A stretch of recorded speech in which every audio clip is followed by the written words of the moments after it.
Yo el primero, porque si no... Nada, muchísimas...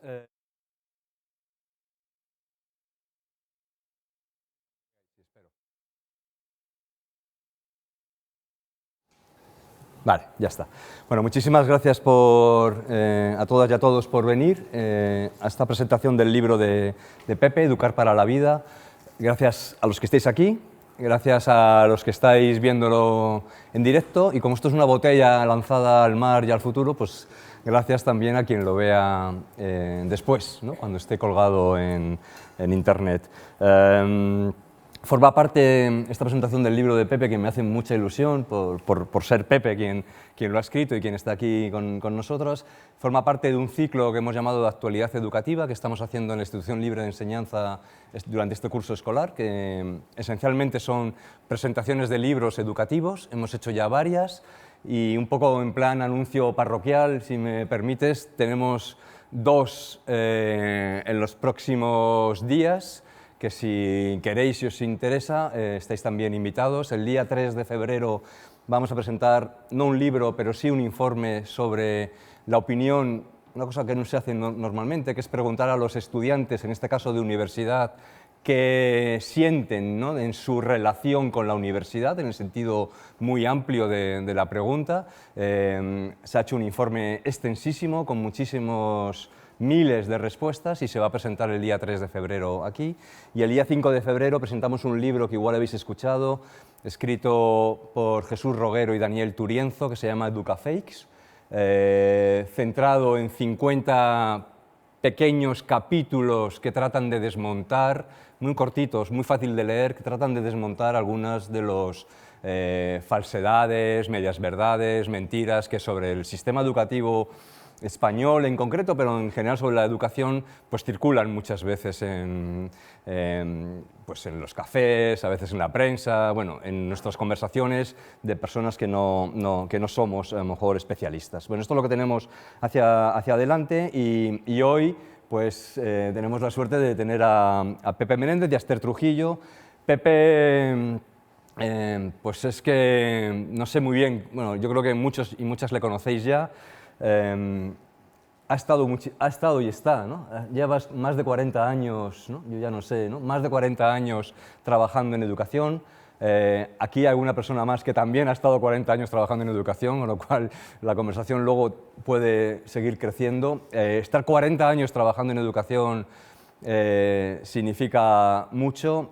Hacerlo desde la experiencia de Pepe es toda una suerte para nosotros, porque él empezó, tú empezaste de maestro, de profesor, joven, en formación profesional, y bueno, pues en estos 40 años le ha dado para hacer y pasar por distintas responsabilidades en el mundo educativo, lo cual quiere decir que tiene una mirada tremendamente amplia de lo que significa la educación, no solo en el caso español, porque una de las cualidades de Pepe es que ha trabado en estos 40 años un montón de relaciones, con personas del mundo educativo aquí en España, pero también en Iberoamérica. Pepe es un referente en Iberoamérica y bueno, se muestra en el libro. Tu libro es un libro esencialmente relacional y experiencial, y detrás hay muchísimo conocimiento. Yo leyendo el libro, aparte de que conozco muchas de las personas que Pepe menciona, también me llamaba la atención que teníamos muchísimas lecturas compartidas. Entonces, este es un libro en el que se traban un montón de relaciones, de personas que están trabajando, algunos estáis aquí, de personas que no conocemos, pero que les leemos, que escriben sobre educación en un contexto global y mundial. Y esto es una de las riquezas que tiene. Y está escrito desde la experiencia. Es muy importante hablar desde lo que nos pasa y no de lo que dicen otros que pasa. Y este es el caso de Pepe, y por eso el libro es tan interesante. Casi ya me he saltado el guión que habíamos preparado, pero es así. Da igual. Con Pepe está Esther Trujillo, que a Esther no la conocía hasta, bueno, cuando Cuando ya Pepe terminó de armar la presentación, sí estuvimos conversando. Tenemos también trayectorias similares, profesionales, y la conexión fundamental, y entiendo que por la que Pepe quería que Esther estuviese con nosotros aquí, es que Esther trabaja en el ámbito de las relaciones. Sentido amplio, tú si quieres luego lo matizas un poquito más. Y la educación es fundamentalmente un asunto de relaciones, es un asunto fundamentalmente relacional, relacional entre personas. De ahí, y decir que son dos mundos que Esther no trabaja en educación, o no exclusivamente en educación, y sí en otro tipo de organizaciones, o también en otro tipo de organizaciones. Sin embargo, el punto de conexión son las personas y las relaciones entre las personas, que son lo que nos dan toda la potencia de todo lo que somos capaces de hacer, pero al mismo tiempo también las complejidades, ¿no? La riqueza y las complejidades del día a día. Bueno, ahora me callo y voy a dejar a Pepe que haga un saludo y una primera introducción sobre el libro. Bueno, Bueno, primero muchísimas gracias, ¿no? Las personas que habéis venido, ¿no? Ya sabéis que cuando uno presenta un libro, los nervios que tienes, ¿quién vendrá? ¿No?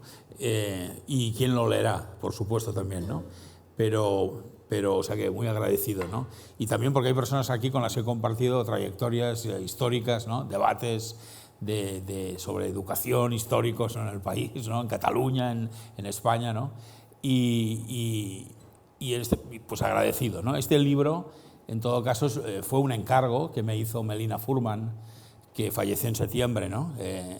Una mujer excepcional, ¿no? Del mundo de la pedagogía, yo creo una de las voces de la pedagogía en Latinoamérica, referentes más importantes.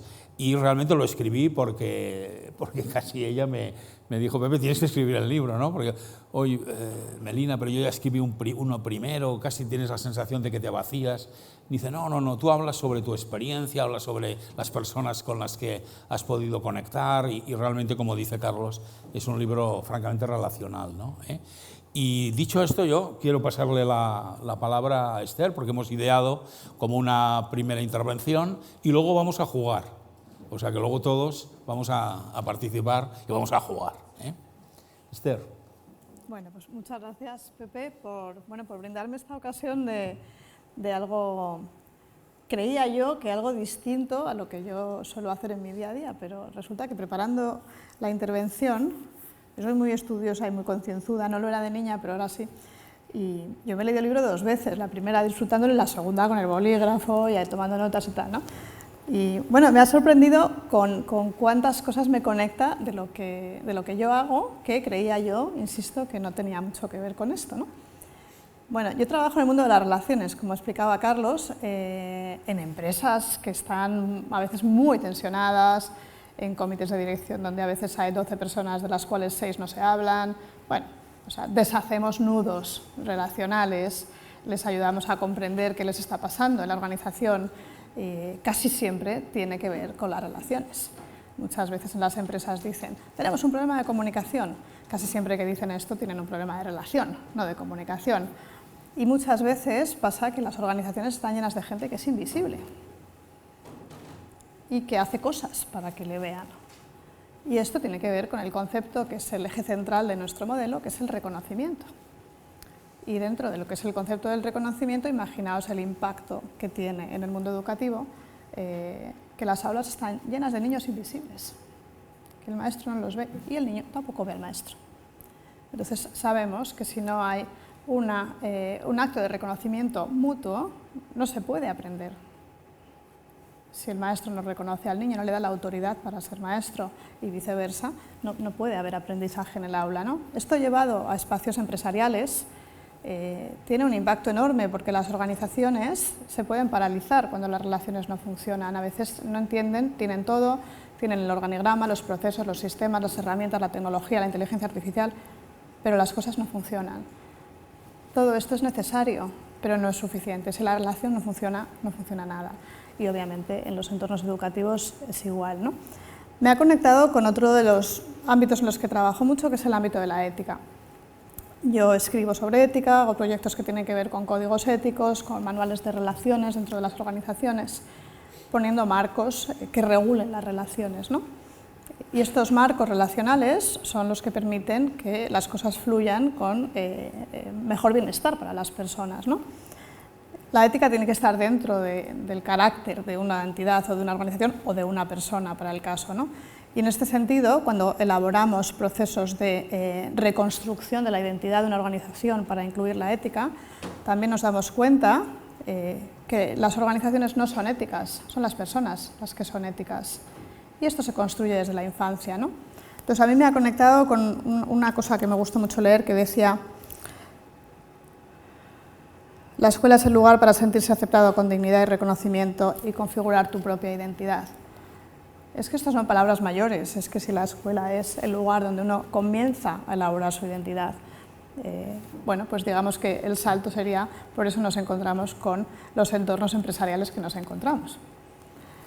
El otro aspecto en el que me conectaba es mi gorro docente con adultos muy adultos, con directivos de empresa, en las universidades. Yo doy clase en 8 universidades y me encuentro que todos los elementos de las habilidades de relación, de comunicación, de asertividad, de expresión comunicativa, de afecto, no están. Porque a las personas de mi generación no nos enseñaron a hacer esto. Algunos hemos tenido la suerte de poderlo aprender después, pero esas habilidades no están. Y a veces es muy difícil entrar en una sala donde hay 25 ingenieros de producción que ven el tornillo, pero no ven a la persona que está al lado del tornillo. Y estos proyectos de formación son muy interesantes. Parecía que también estaba muy alejado, pero me encontré con una especie como de decálogo que hay por aquí y que yo esto lo voy a utilizar, ¿no?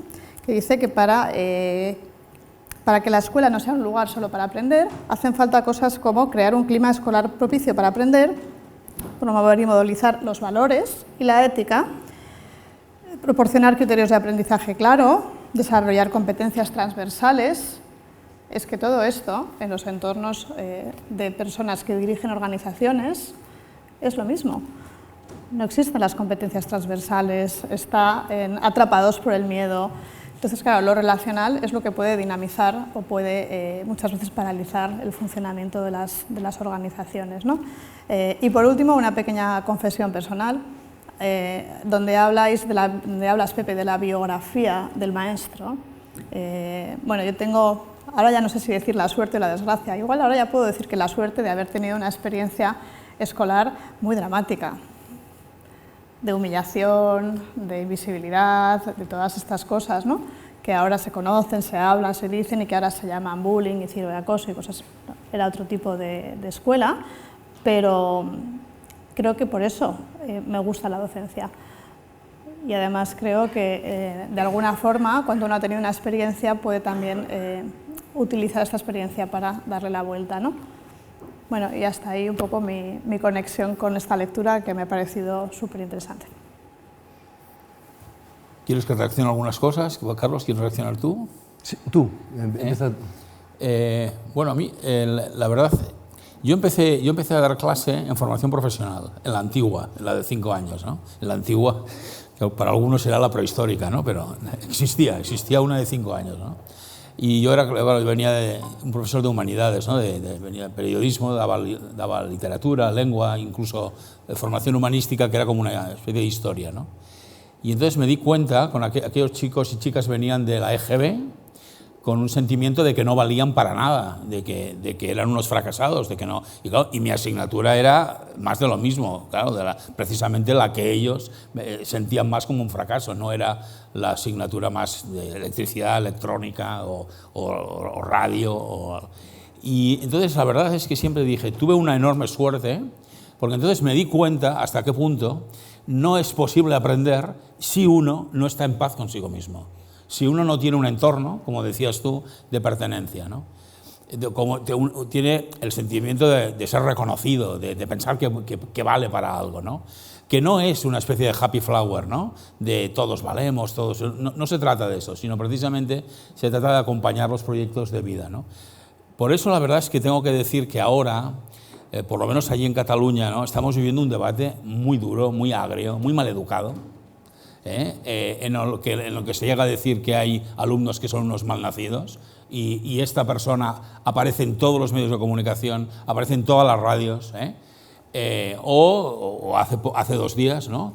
Un sindicato, es verdad que es muy pequeño, en el que decía que ya se ha de acabar con esto de la diversidad, ¿no? Sino que hay alumnos que hay que dividirlos. ¿Y cuál es la razón? La razón es, bueno, porque así los otros, ¿no? Siempre este mensaje, ¿no? De los otros aprenderán, ¿no? Y entonces, para mí esto, que en el libro yo intento reflexionar sobre eso, tiene que ver con, pero nosotros, ¿para qué queremos la escuela? ¿Cuál creemos que es el propósito de la escuela? Obligatoria. Que a veces hay que recordar que encima es obligatoria, porque claro, como mensaje seductor no es demasiado atractivo, ¿no? Lo que pasa es que los alumnos se dan cuenta que es obligatoria cuando ya llevan 4 o 5 años en ella. Y entonces, ¿no? Al principio, jijiji, jajaja, me lleva mi madre, mis amigos, y luego se dan cuenta de que allá no hay escape, ¿no? Pero socialmente, ¿cuál es nuestra creencia de lo que ha de ser la escuela obligatoria, ¿no? Por eso a mí me parece realmente relevante pensar, claro que es importante. Solo faltaría, ¿no? Aprender matemáticas, aprender lengua, claro, no, yo creo que no hay nadie que lo discuta. Hay proyectos que lo pueden hacer mal, esto sí que nos lo podemos encontrar, pero yo creo que eso no lo discute nadie. Ahora, la escuela sobre todo es un lugar de seres humanos, de seres en construcción, de personas que de alguna manera, después, cuando sean mayores, su experiencia colaborativa, su experiencia de convivencia, tiene que ser relevante, ¿no? Por eso a mí me parece que ahí sí que yo incluso, hace pocos años, pues no sé, le he dado vueltas a la idea de que luego encontré que había alguien más que lo decía, ¿no? Que no será que esta escuela, ¿no? De tantos exámenes individuales, de tantas notas tan individuales, ¿no? De todo lo que yo hago es lo que me merezco, lo que yo voy consiguiendo, pero individualmente al final no hace sociedades tan egoístas, tan insolidarias, ¿no? Cuando era coordinador de COU, recuerdo que la Universidad de Ingeniería en Cataluña, la UPC, le decía a los alumnos que si no sacaban como mínimo un 8 en física o en matemáticas, no vinieran a estudiar a la universidad, ¿no? Y entonces yo lo que me planteaba es, bueno, unos chicos, unas chicas que estudian y que les han exigido unas notas tan altas, luego van a una carrera en donde en el primer año les suspenden a todos, y además algunos profesores eran particulares, ¿no? Tenían sus propias academias, ¿no? Y luego te cuesta acabar la ingeniería. A mi hermano sexto le costó, de mis 8 hermanos, no al sexto, le costó no sé si 10 años acabar ingeniería. Al final, cuando sales, ¿qué es lo que piensas? Que no tengo que perdonar nada a nadie, porque todo lo que tengo ha supuesto un nivel tal de carrera personal, de esfuerzo, pero de esfuerzo no lo digo en el sentido de un sacrificio sin sentido, ¿no? Casi de persecución, que entonces ¿cómo voy a ser una persona solidaria? ¿Cómo voy a ser una persona que entienda que lo colaborativo? Pero si a mí me han hecho pagar aquello con sangre y fuego, ¿no? Bueno, para no alargarme, Carlos. Bueno, seguimos sobre el mismo tema, porque yo más que hacer ya... Bueno, el libro yo os invito a leerlo, está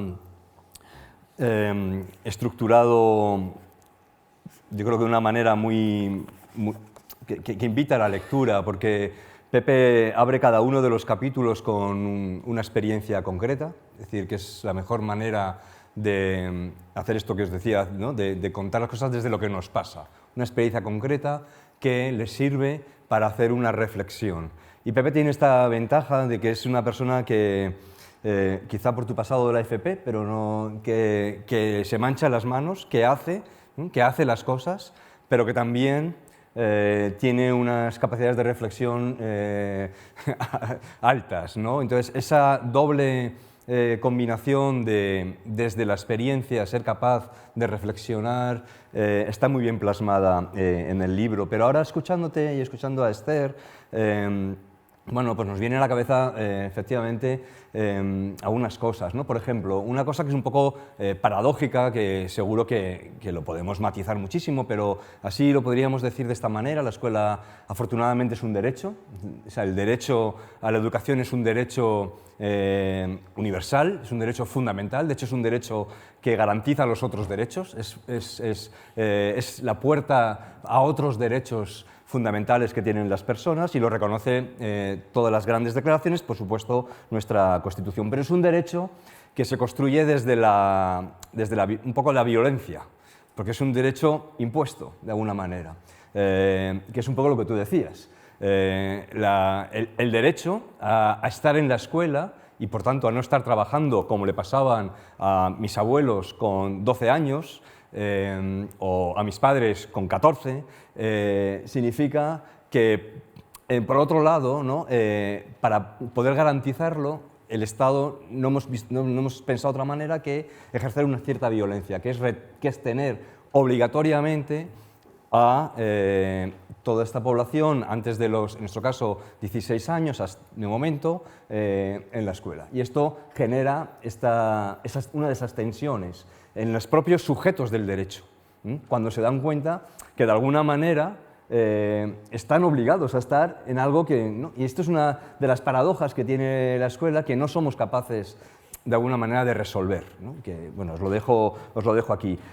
Por otro lado, la escuela no siempre ha sido lo que, ¿no? La podemos romantizar, pero la escuela de hace 60 años no es la escuela de hoy, y la escuela de hace 100 años, desde luego, no tiene nada que ver con la escuela de hoy. Tú lo dices en el libro, esa escuela que sus fines fundamentales es la de formar personas, no ya trabajadores, ni técnicos, sino formar personas libres, autónomas, es una construcción fundamentalmente del siglo XX, fundamentalmente con los derechos universales después de la Segunda Guerra Mundial. Y casi llevamos, esta institución es una de las instituciones pioneras, también la mencionas en el libro, digamos, que trata, ¿no? de prolongar, de extender esta idea del derecho a la educación y de formar personas íntegras y completas en todas sus facetas. Sin embargo, tú lo dices, llevamos casi 100 años tratando también de resolver de hacer concreto ese derecho y hacer concreto esta idea de una escuela que forma personas, ante todo, en primer lugar, en todas sus dimensiones, que es un poco donde tú... Y por eso tú en el libro, y bueno, si puedes a lo mejor profundizar un poquito, te lo dejo. Claro que insistes mucho en algo que nos parece a todos fundamental, que es pensar, que hay que pensarlo siempre, cuáles son los fines de la escuela, cuáles son los objetivos de la escuela. Repensar la escuela a diario significa repensar por qué, ¿no? tenemos la escuela, por qué tenemos que ir a la escuela. Esto involucra también a los estudiantes en esta tensión que decíamos, y tú partes de ahí. Pero también, y uno de tus ejes más importantes es esta idea de humanizar, ¿no? Que sería un poco también paradójico, ¿no? ¿Cómo que la escuela, que está hecha con humanos, está deshumanizada, ¿no? Y tú insistes mucho en todo el libro, y es uno de los... en la idea de necesitamos humanizar la educación, necesitamos humanizar la escuela, y pones un montón de ejemplos y también de prácticas, ¿no? que permiten hacer eso. Igual puedes ¿no? iluminarnos un poquito con esta idea que me parece que es central en tu pensamiento en general sobre la educación, ¿no? que es esto de humanizar la escuela y cómo casa esto también con las tensiones que vivimos, y ponías el caso de Cataluña, que es paradigmático, ¿no? porque es probablemente la región que más ha pensado y ha avanzado en esa escuela del siglo XXI, y al mismo tiempo en la que más rechazo y confrontación observamos en estos momentos, ¿no? No sé, Esther, si antes de que yo, porque me lanzo y no, quieres comentar algo y yo respondo a lo que... Pues solamente por polemizar un poquito, que a mí me gusta polemizar. Claro que la educación es un derecho, pero fijaos que se habla de que las personas tienen derecho a un salario digno. Igual tendríamos que tener derecho a una educación digna, no solamente a una educación, sino a que un estudiante salga de la escuela mejor de lo que entró, ¿no? Y si es una oportunidad para construir tu identidad, pues que tengas oportunidades para construir una identidad, una ética, unos valores con dignidad, ¿no? Que sea como un requisito, igual que cuando se habla que las personas tienen derecho a una vivienda digna, pues también deberíamos tener derecho a una educación digna, ¿no? Y creo que ahí, bueno, pues, teniendo en cuenta el impacto tan enorme que tiene en los niños, los momentos educativos que se pueden encontrar en una escuela, bueno, de eso, de invisibilidad, como explicábamos antes, ¿no? De humillación, de comparación o de otras cosas, o de no poder desarrollar sus capacidades, o de no poder mostrar su singularidad, o de tener que vivir en la homogeneidad, donde todo tiene que ser idéntico para ser reconocido, y el que es diferente no es reconocido. A mí me parece que la responsabilidad del impacto que sale de esto es importantísima. Por eso creo que el derecho a la educación, por supuesto, pero añadiría que tendría que haber un ingrediente de dignidad, ¿no? De que esa identidad que se construye en la escuela sea una identidad que le permita a la persona desarrollar, y sobre todo, para mí, si hay un propósito, que hablas de propósito, Pepe, es que la persona descubra su vocación. Yo creo que ese debería ser el propósito fundamental de la educación, ¿no? Que la persona descubra cuál es su don, cuál es su capacidad, cuál es su vocación. Sí, bueno, aquí hay un gran experto en historia de la educación, pero me voy a atrever como a hacer una frase, digamos así, un poco de titular, como soy periodista. Bueno, estudié periodismo. En realidad la educación nació para un propósito que el siglo XX cambió. En realidad la educación nació para que las personas para que los estados pudieran extender sus ideas y pudieran prepararlos como futuros trabajadores, ¿no? Básicamente, ¿no? O sea, que nació con un fin un poco utilitarista, ¿no? Y a lo largo, finales del siglo XIX, el XX, ¿no? Sobre todo el XX, quizá Freire es aquí la gran referencia, ¿no? En un momento de cambio cultural, hombre, no, la educación es para la dignidad del ser humano, ¿no? La educación es para encontrar tu camino, para que el conocimiento sea un sinónimo de poder construir en libertad, pero en realidad la escuela no era eso. La escuela era el lugar, yo me acuerdo una vez con mi familia que fuimos a visitar la cárcel de Alcatraz y estábamos en el patio y le pregunté a mi hijo, ¿a qué te recuerda este patio? Y me dijo, a un colegio. Porque la estructura de una cárcel, como la de probablemente un cuartel, es la estructura como industrial, ¿no? Tiene que caber mucha gente aquí, tienen que dormir muchos, tenemos que tenerlos ordenados, tienen todos que cumplir unas órdenes y claro, al final la escuela del siglo XXI, esta escuela para la vida, yo aprendí, bueno, yo en realidad estoy casado y tengo hijos, pero soy hijo prácticamente de los jesuitas, ¿no? Estudié desde que era pequeño, excepto la época de carrera, luego estuve trabajando en colegios de jesuitas, siempre, ¿no? Y yo me acuerdo una de las cosas que más me como profesor ya, que más me resultó como sólida, como profunda, como que te deja como profesor una huella, es pensar en tu biografía escolar, pensar en tu biografía personal. Total. Pensar, pero no con un sentido culpabilizador, que a veces la Iglesia enseguida te lleva al sentido, no, sino en un sentido de libertad, en un sentido de encontrar cuál es tu camino, cuál es tu llamada, cuál es tu misión, ¿no? Y para mí es incluso un taller que luego he hecho en algunos colegios en Iberoamérica, la biografía escolar, ¿no? Y no os podéis imaginar el impacto que tienen personas de 50, 55, 40 años que te digan, que al principio te digan, hombre, cuando lo propusiste tenía como uy, ahora esto, cómo se nota que está estudiando en un colegio religioso, ¿no? Y tal, ¿no? Un cierto prejuicio, ¿no? Pero luego, es que jamás me había puesto a pensar durante 2 horas en mi vida y en el sentido que tiene, porque además la vocación educativa siempre te lleva a vincularla con la vida. A mí me cuesta muchísimo separar mi vida personal de la... Los sábados y los domingos veía una película y estaba pensando, ostras, esta escena sería ideal para explicar no sé qué, los alumnos entenderían, o sea, estás todo el tiempo viendo el mundo a través de unos ojos de qué es lo que puedes provocar, qué es lo que puedes sugerir, ¿no? O sea que me parece, incluso yo en el libro, mira, has hecho una expresión muy interesante, porque en el libro esta idea de la dignidad o de una educación digna, yo la expreso como el derecho al aprendizaje. Quizá el gran cambio es, una vez hemos conseguido la escolarización obligatoria, hombre, tenemos que conseguir que las personas aprendan, pero el derecho al aprendizaje. Y el derecho al aprendizaje es que las personas que me enseñan entiendan que los que aprenden son diferentes y muy variados. y que tienen ritmos personales y tienen vidas. Bueno, yo creo que en Madrid también, en Barcelona hay algunas escuelas que tienen tantas lenguas como alumnos hay en el aula. Y entonces, claro, uno dice, bueno, claro, ¿cómo conseguimos que aprendan lengua? ¿Cómo conseguimos que aprendan matemáticas? Bueno, no lo sé, pero estos niños tienen un derecho. O sea, igual yo no lo sé, pero que tienen derecho. O sea, lo que no podemos pensar es, bueno, pues estos los ponemos para aquí, estos para allá, los dividimos, estos que... No, estos niños tienen un derecho, el derecho al aprendizaje. Y en ese sentido, claro, a la que te mueves por el mundo, te das cuenta lo privilegiados que somos en Europa, que somos los privilegiados absolutos. Y cuando yo a veces incluso oigo a colegas míos, ¿no? Pero tú no sabes lo que es. Yo he conocido personas, y no voy a decir los países pues por respeto, ¿no?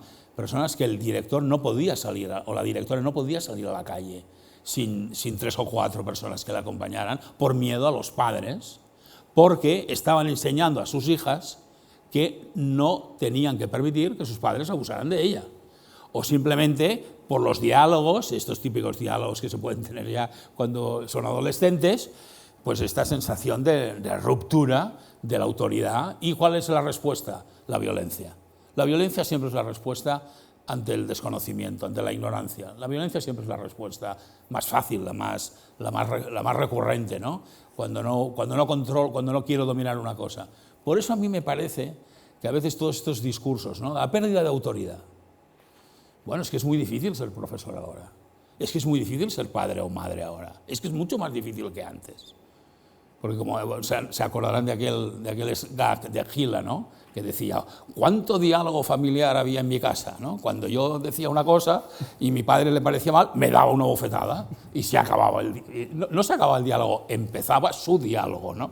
O sea que hay algo que me parece que es evidente, que es mucho más difícil, porque la complejidad, yo para dar una clase magistral, digamos, no hace falta que sean 15. Cuando a veces, y voy a decir algo bastante poco ortodoxo, yo a veces los debates de las bajadas de ratio, mire, ¿por qué? Porque si es ¿para qué quiero que haya menos alumnos? ¿Para personalizar o para que estén callados y yo pueda explicar mi lección? Porque si es para personalizar, de acuerdo, hay muchísimas escuelas de alta complejidad que necesitan unas ratios muy bajas, pero la regla en sí misma, ¿para qué quiero que haya pocos alumnos en clase? ¿Para personalizar de verdad? ¿Para acompañarlos?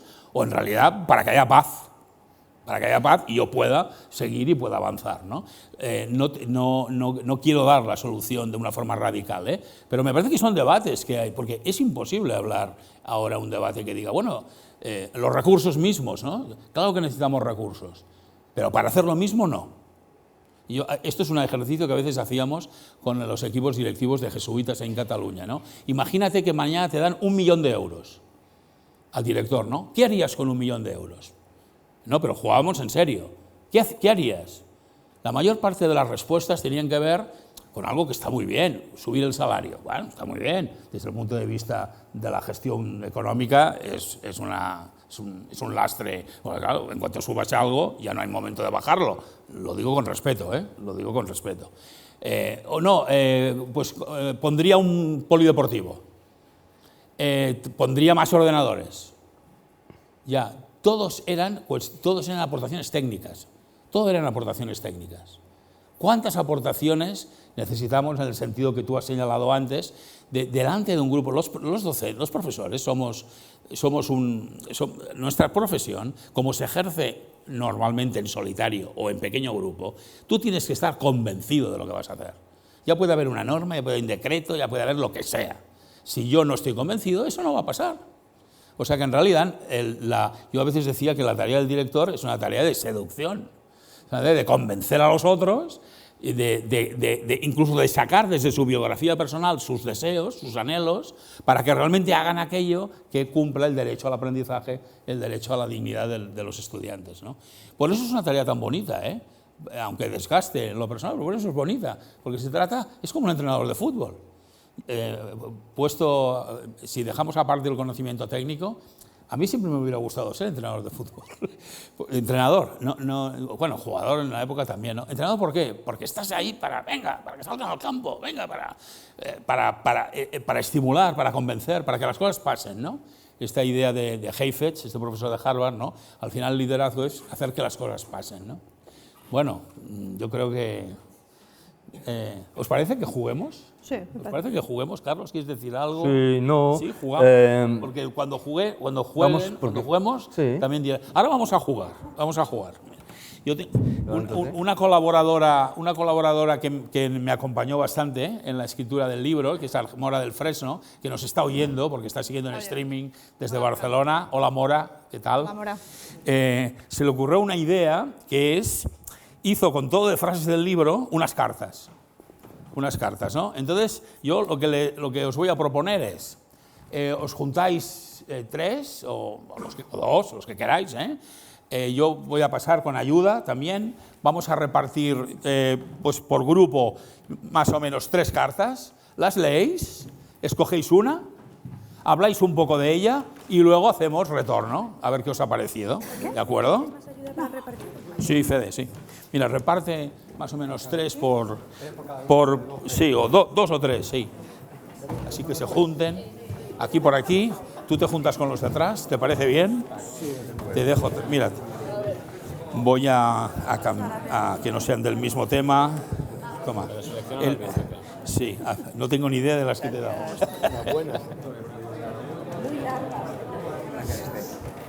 ¿Sí ya tenéis? Sí.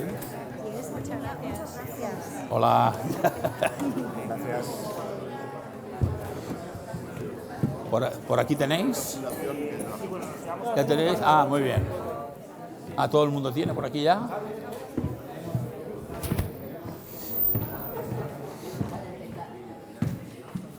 Leedla y escoged una.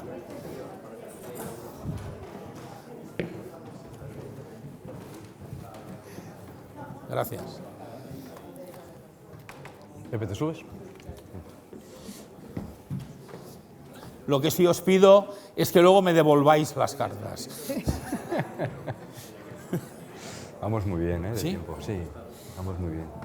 Acuérdate. Son menos 20. Va muy bien.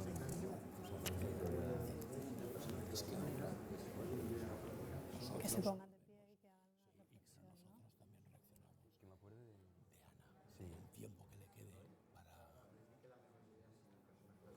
Recuérdame luego en público que te digo Tú lo llevas, una ¿no? frase que decían mis monjas que me dejó Vale, importante, ¿no? Sí, porque yo creo que o te la oí en la presentación o en el libro está escrita, o nos la dijiste a nosotros. O nos la dicen A el otro día nosotros. Tú les haces ahora. Sí.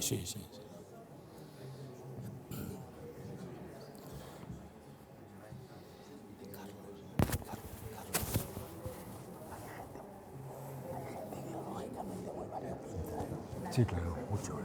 Claro, no. Sí. No podemos suponer... No, pero está bien. No, porque he visto, bueno, por ejemplo, aquel que está ahí con la camisa blanca, Sí. ahí en la penúltima fila, Sí. ese es el delegado de las escuelas de jesuitas de España. Ah, mira qué bien. Y mi primo, es que mi primo es concejal del PP. ¿Tu primo? Sí. ¿Y quién es tu primo? Ese que está tan grueso. Ah, claro, tiene toda la pinta, claro. Ha traído la cruz.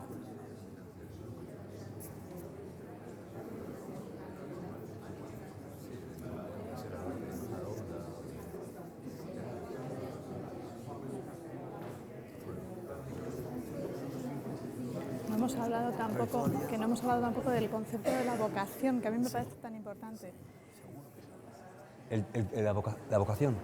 Yo quería entrar ahí un poquito. Me he quedado con ganas de 3 cosas. La vocación o como queramos. La mi vocación no me gusta mucho, pero tú lo has dicho ya, ¿eh? La idea del... O sea, no solo docente, es que el director de una escuela también. Vamos a hacerlo ya, porque hay gente viéndolo y no está... Como hay gente viéndolo en directo y está grabado... 2 minutos, Carlos, que si no... Vale, para que no quede muy raro. Sí, es verdad. Podíamos haber enseñado algunas cartas. No me da cuenta yo. Y que la gente... Ahora me estoy dando cuenta. La biografía y la huella escolar esa que educación relacional nuestro. Yo recuerdo que Joan cierra los ojos y encuentra una palabra que resume su biografía escolar. A mí me parece brutal. Sí, yo lo he hecho eso. Que yo dije humillación. Yo dije humillación. Y ahora te voy a decir que si tú...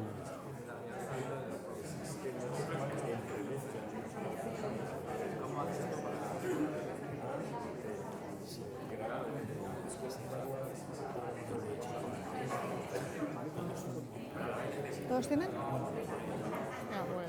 Dale, Pepe.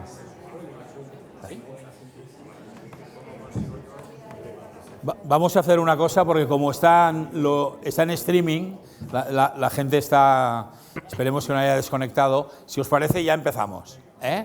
Entonces, la idea es que una persona de vuestro grupo, de forma muy breve, pues nos haga como que lea la carta, que la lea y que le resuena, ¿eh? Lo hacemos de manera o bien voluntaria o yo puedo por sorteo señalar, ¿no? ¿Sí? Venga. Un micrófono. Aquí hay... Para por el micrófono. Ah, vale. Vale, pues tenemos unos segundos aún para irlo preparando. ¿Quién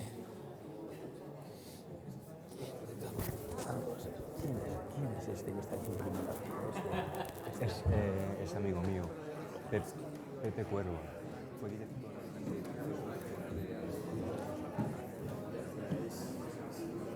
Ya estamos. Sí, aquí. Ya. Vale, empezamos, entonces. Recordar, leéis la carta y...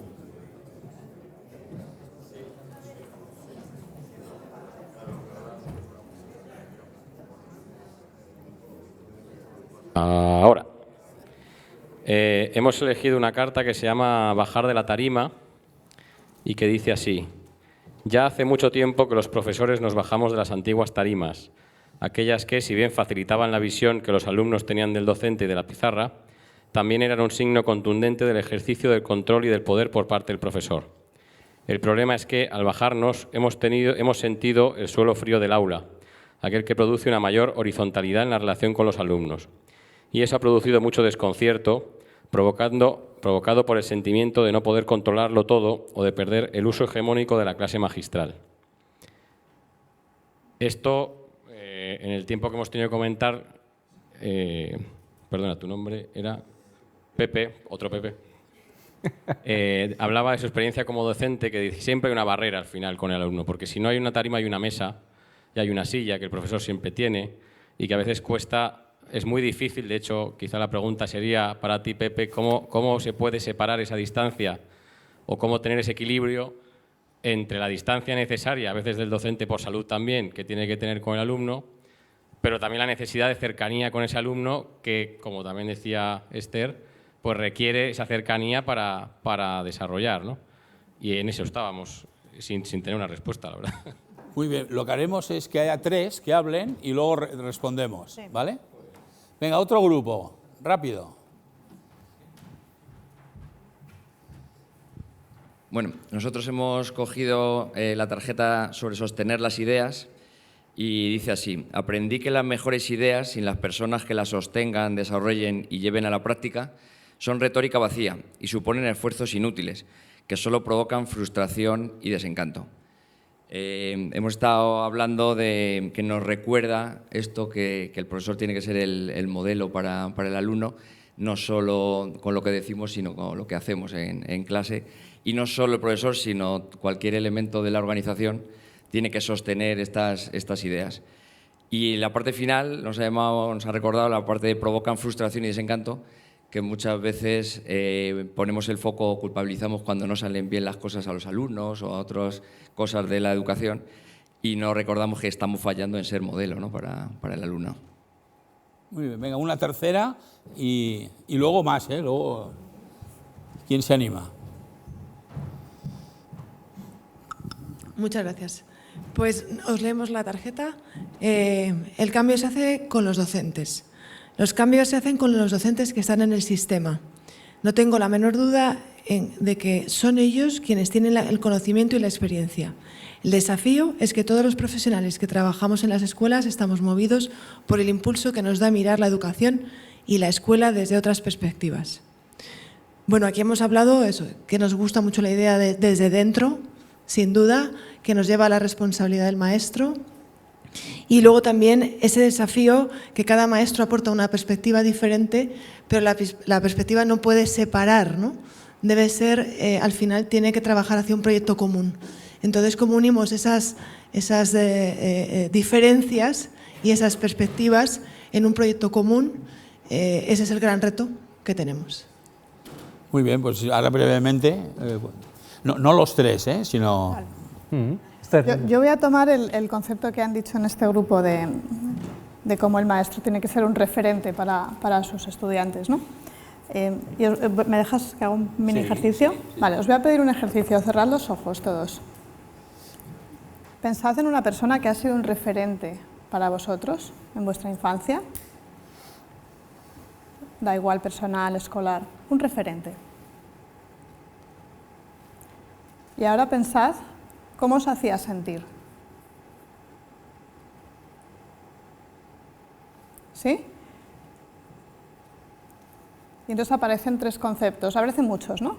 Me hacía sentir querida, me hacía sentir confiada, me hacía sentir posible, me hacía sentir poderosa, respetada, retada, muchos conceptos como estos que se resumen, en nuestra metodología resumimos en tres conceptos.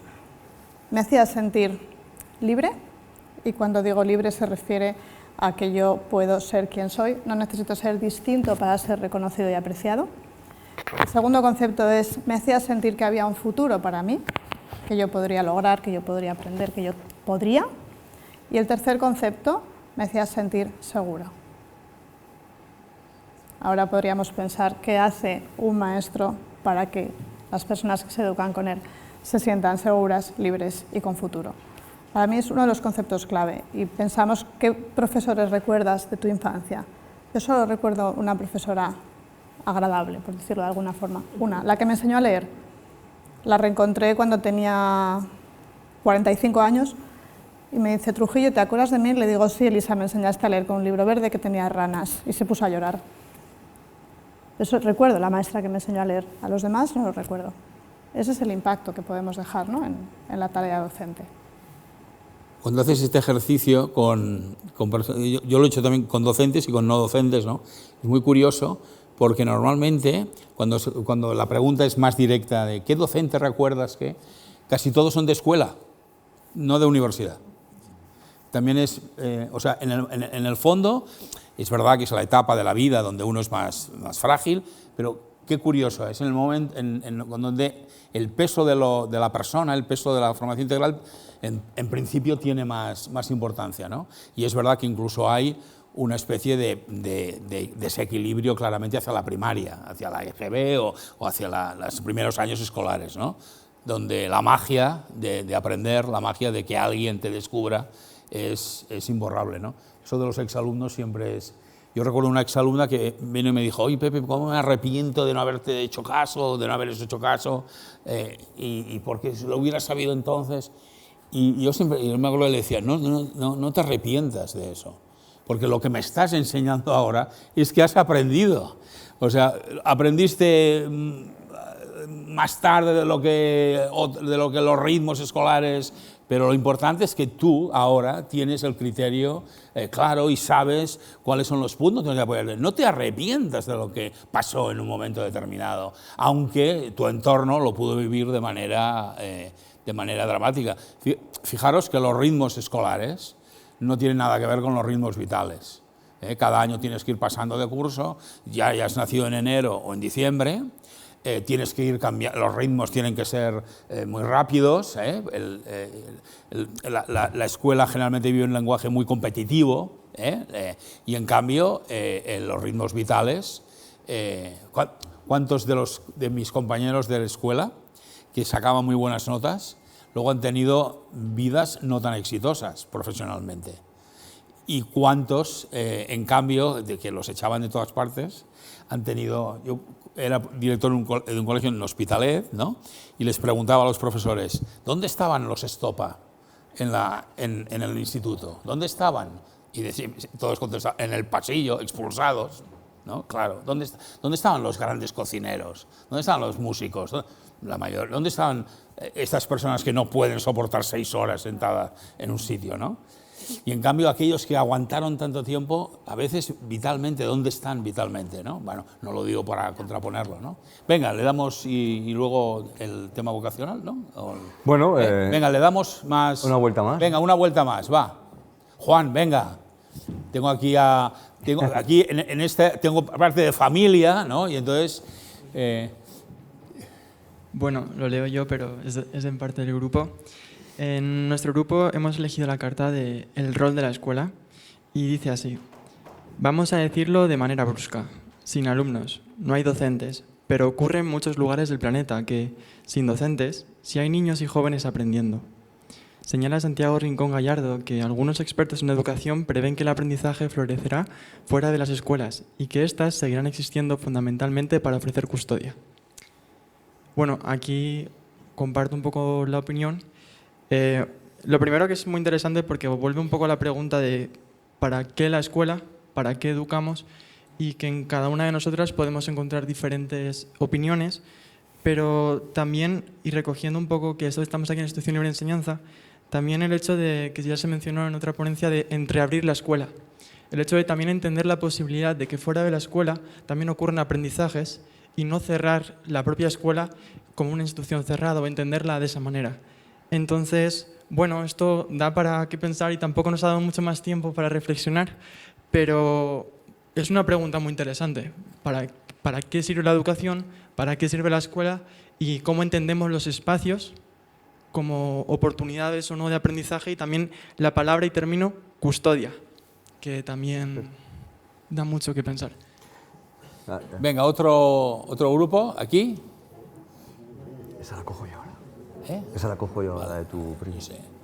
Bueno, hemos elegido la carta de motivación que dice: el debate del rediseño escolar se centra frecuentemente en cuál es el papel del conocimiento en las nuevas propuestas educativas y cuál es el papel de la motivación. La cuestión es que el conocimiento por sí solo tiene una capacidad limitada de atraer la atención del alumnado. Pues a mí esto me ha recordado que muchas veces todos hemos pensado: me ha gustado esta asignatura por este profesor, me ha dejado de gustar por este profesor. Y es algo que creo que todos hemos vivido. Y bueno, yo todavía no he sido profesora, pero soy entrenadora de fútbol, justo. Y es cierto que como entrenadora es algo que llena mucho ver a tus jugadores o jugadoras que dicen: me ha salido esto bien porque me ha animado mi equipo, me has animado tú. Y pues la motivación es algo fundamental para poder aprender, a largo plazo especialmente. Muchas gracias. Venga, otro grupo y... Mira, ahí... No, o hacemos los dos. Hacemos los dos y... Claro. Bueno, nosotros hemos elegido esta tarjeta que decía: necesitamos tiempo de reflexión, necesitamos incorporar a nuestra agenda habitual tiempo para reflexionar y pensar, soñar y concretar propuestas que no tengan miedo a romper esquemas e inercias, con el objetivo de llevar la escuela a convertirse en un espacio privilegiado de aprendizaje.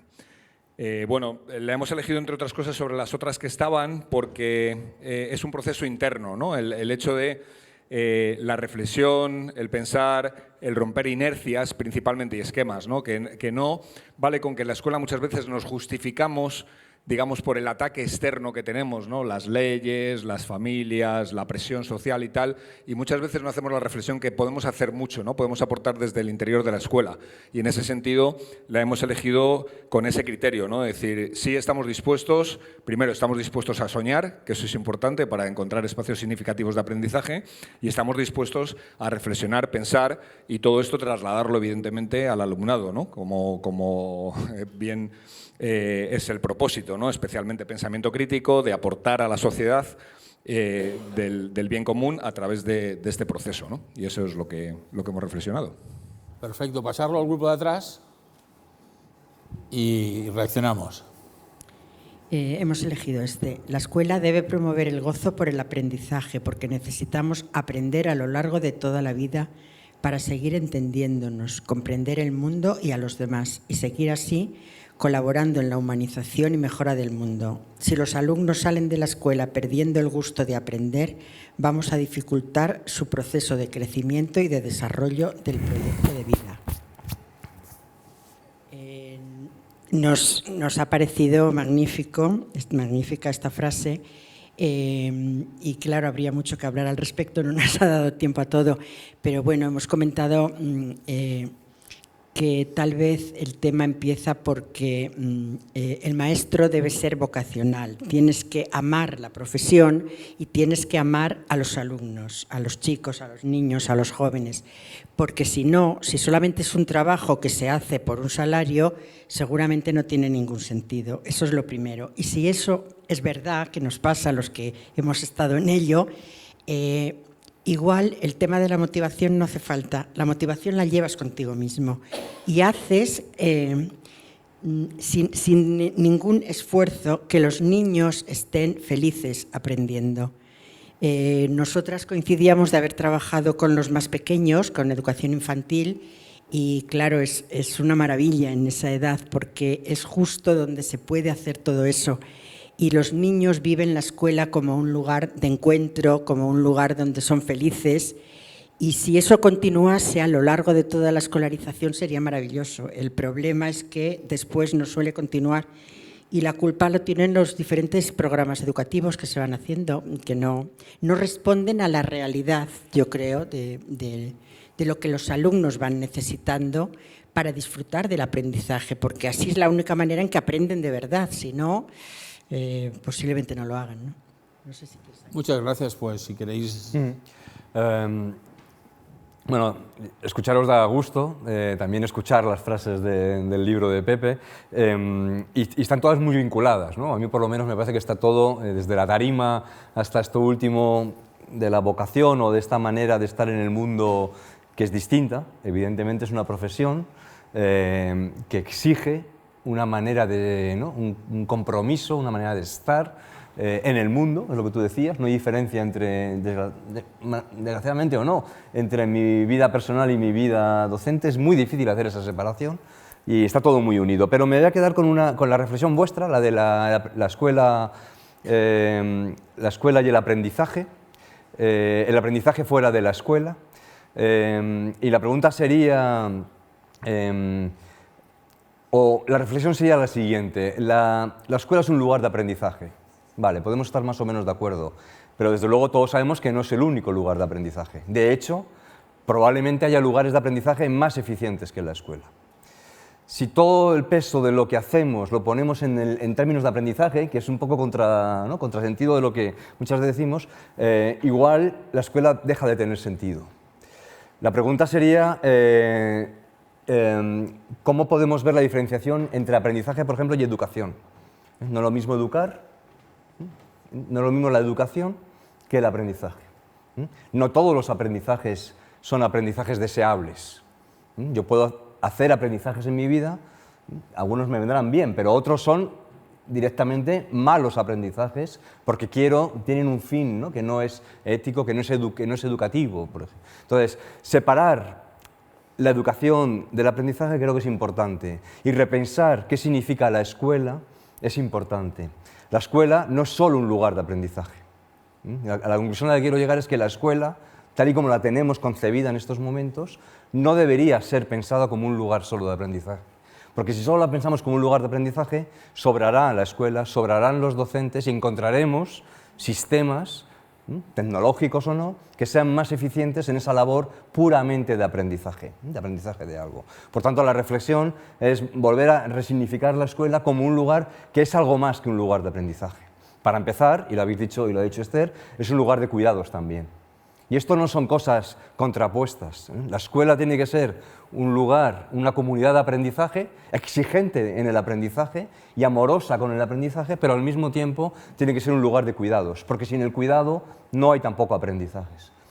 Y la escuela no tiene sentido sin docentes y sin estudiantes. En la escuela necesitamos docentes y estudiantes, porque tienen roles distintos. Y la escuela, esto que decías tú, de entreabrir la escuela, que es un concepto tremendamente interesante, es interesante precisamente porque es entreabrir la escuela y no es tirar los muros de la escuela. Porque si yo diluyo las paredes de la escuela totalmente y hago que la escuela sea la sociedad, entonces no es una escuela. La escuela es un lugar diferente, de diferenciación, en todos los sentidos. Por ejemplo, es un lugar en que los niños dejan de ser hijos.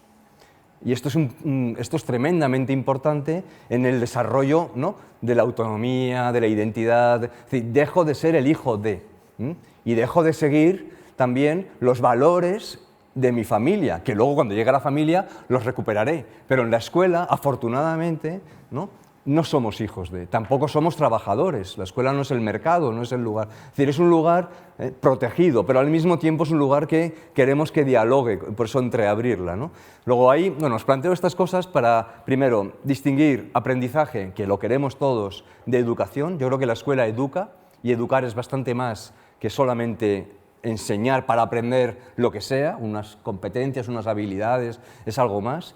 Que la escuela necesita de docentes y de estudiantes, porque en la relación entre esos dos actores con el conocimiento, el núcleo pedagógico eso es la escuela, y que la escuela es un lugar que necesita unas paredes que sean efectivamente, que estén medio abiertas, pero necesitamos esas paredes para diferenciarlo de otros lugares, por ejemplo, de aprendizaje que tenemos en la vida, otros lugares de trabajo, otros lugares de vida que son totalmente distintos. Bueno, me quedo con esto, pero bueno, daría para...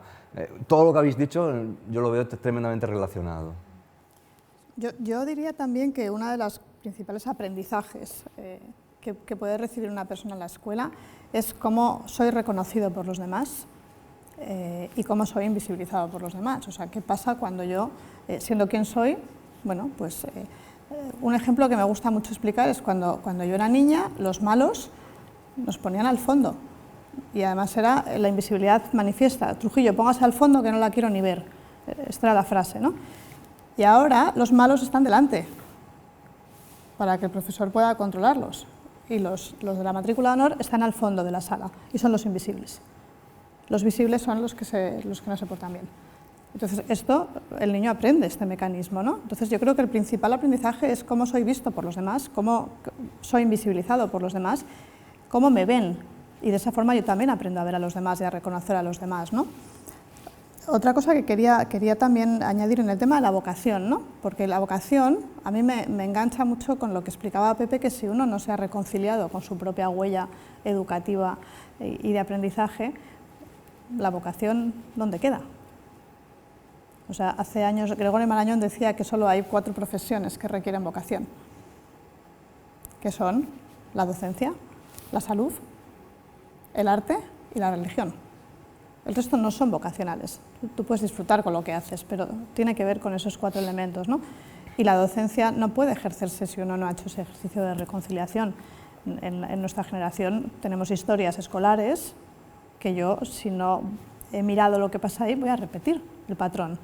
Y voy a repetir y voy a repetir. Aunque intente no repetir, voy a ver a ciertos niños y a ciertos niños no los voy a ver, porque me resuena con lo que tengo yo dentro, ¿no? Y claro, en la edad, en primaria, como decía Pepe, la fragilidad y la permeabilidad en la identidad de la persona es tan alta que cuidado, o sea, cosas que cualquiera de nuestra generación recuerda, frases, momentos, juicios, valoraciones, igual que recordamos también el profesor que nos gustó o la profesora que nos gustó, ¿no? Queda muy grabado en la memoria. Allí tengo una amiga psicóloga, ¿no?, que dice, los padres hacemos daños solo por serlo, ¿no? La propia condición de padre o madre, ¿no?, en sentido genérico te hace hacer daño, ¿no? Y cuando me lo decía pensé, y los docentes también, los profesores también, es decir, no que hagamos daño voluntariamente, sino tu propio ejercicio en una edad tan frágil como es la escuela obligatoria, digamos, hace que tengas que tener un especial cuidado con cómo dices las cosas, porque no sé, al final... me has hecho recordar a un alumno de una escuela de segunda oportunidad de allí de Cataluña, el Llindar, ¿no?, que nos decía, el profesor me había sentado al lado de la papelera. Y a él solo le faltaba decir, solo le faltaba tirarme a la papelera, digamos, ¿no? Es decir, pero, o sea, fijaros cómo algo, seguramente siempre hay un sitio al lado de la papelera, ¿no? Alguien se tiene que sentar al lado de la papelera, ¿no? Pero la percepción de fragilidad, cómo lo vive, ¿no? Bueno, pero de todas maneras, acabemos también, tenemos una sorpresa final, pero vamos a, que muy rápida, pero vamos a acabar con algo muy positivo, ¿no? Que me parece a mí. La escuela, con todos sus defectos, es la oportunidad que tiene la humanidad de congraciarse consigo misma. Es decir, al final nuestras vidas, en el libro también, es un proceso, la humanización de la escuela es un proceso de reconciliación de nosotros con nosotros mismos, con nuestros antepasados, con nuestra historia, con nuestros pueblos. Fíjese la cantidad de polémica que hay ahora de respecto, por ejemplo, a los países, ¿no? Respecto si tú vienes de este origen, vienes del otro, si eres de aquí, si eres de allá. Al final la humanidad es un proceso de reconciliación con todo eso, ¿no? Incluso de aceptación de que los tuyos han podido hacer el mal, de que tú has podido también hacer el mal, pero que la fase, digamos, el camino de salida, al final es la colaboración, el reconocimiento y aprender juntos, ¿no? como un sinónimo de humanidad, ¿no? Vamos a la sorpresa final. Yo tengo un blog que siempre publico algunas entrevistas con personas. Se me ocurrió esta idea en la pandemia, ¿no? Y conocí a Ana Mangas, que es una profesora de la Escuela IDEO de Madrid, aquí una vez que fui a la Escuela IDEO, y entonces hice una charla y Ana me vino al final con un papelito y me dijo, mira, entonces era un design thinking de la conversación que habíamos tenido, ¿no? Entonces Ana le sugerí si quería, ¿no? Oye, ¿nos harías un design thinking de la presentación, ¿no? Entonces, no sé si quiere, lo vamos a proyectar, pero no sé, Ana, lo vamos a proyectar aquí y así lo podrán ver tanto vosotros como los del streaming. No sé, Ana, si nos quieres decir algo que te ha sugerido en la elaboración. Espera, necesitarás el micro.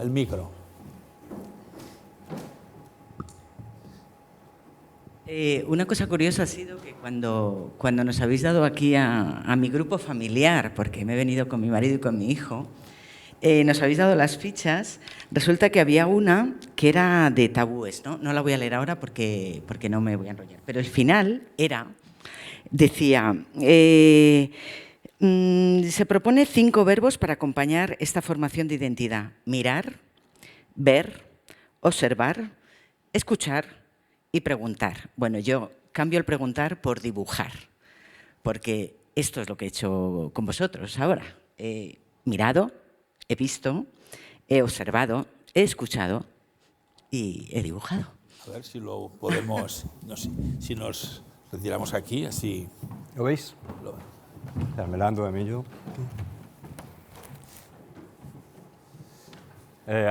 Cuéntanoslo un poquito, ¿no, Ana? Sí.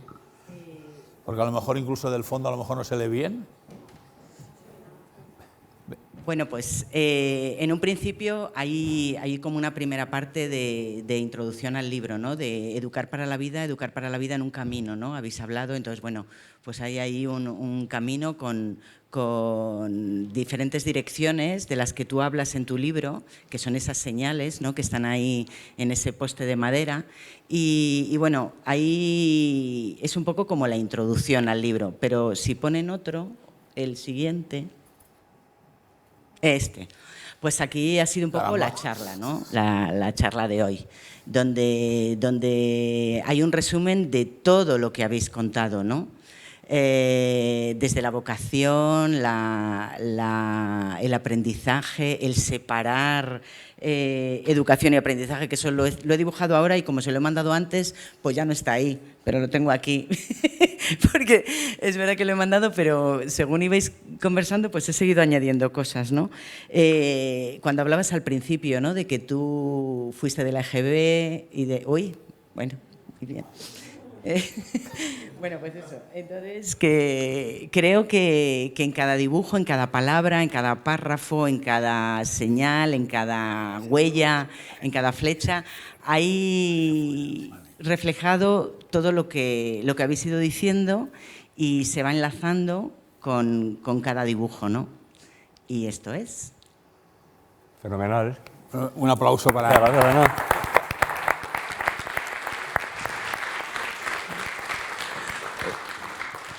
Un aplauso para vosotros por haber hecho esta presentación tan fantástica. Vamos a terminar. Tenemos, si queremos, tenemos 2 o 3 minutitos, entonces, no sé, una última palabra, Esther, que quieras. Pues yo la última palabra se la voy a dedicar a las monjas de mi colegio, que me dijeron una frase, por eso decía lo de la permeabilidad, ¿no? Que llevo 58 años intentando entender y en distintos momentos de la vida la he entendido de distintas formas, ¿no? Una vez me dijeron, Trujillo, en comunidad no demuestres habilidad. ¿Qué significa? No lo sé muy bien todavía. O sea, depende del día, puedo pensar una cosa o puedo pensar otra, ¿no?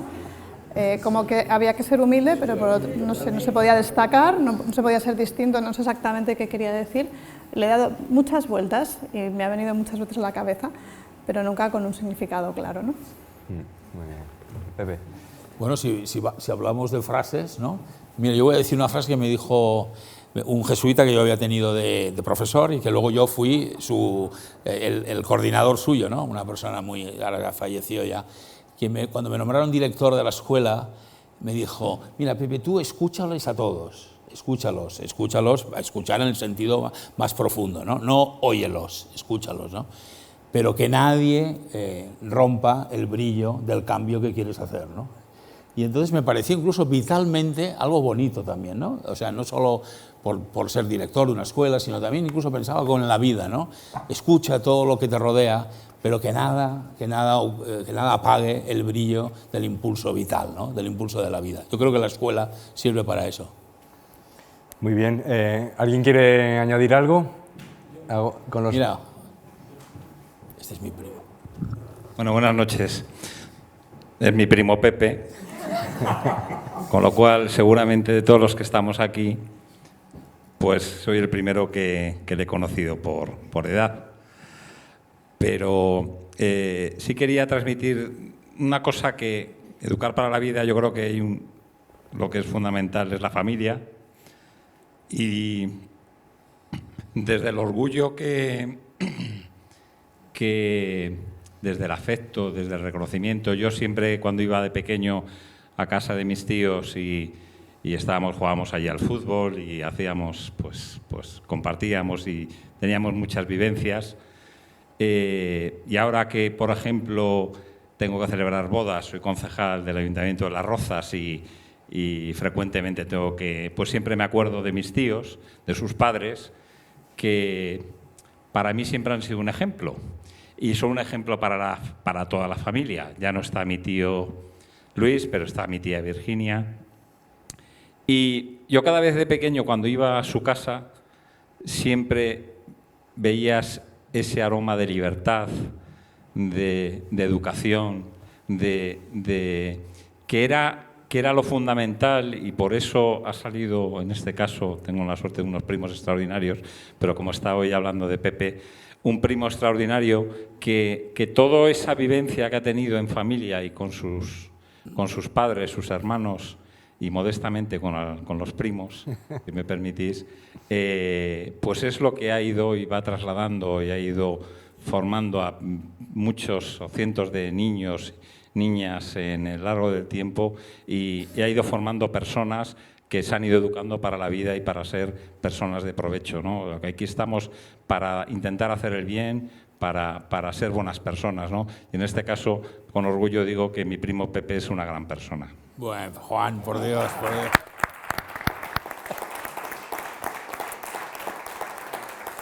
Ahora sí que terminamos. Yo os invito primero a que sigáis repensando la escuela.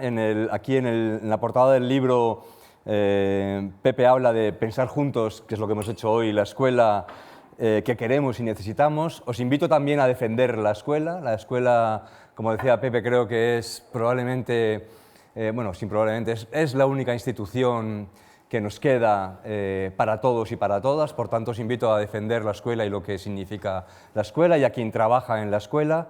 Y os invito también a quien quiera, ahora que ya terminamos, a que si queréis que Pepe os firme el libro, pues lo va a hacer gustosamente afuera en una mesita que hemos preparado. Muchísimas gracias de nuevo por estar aquí, por venir a la ILE y nos vemos en la próxima. Un saludo. cartas, las cartas.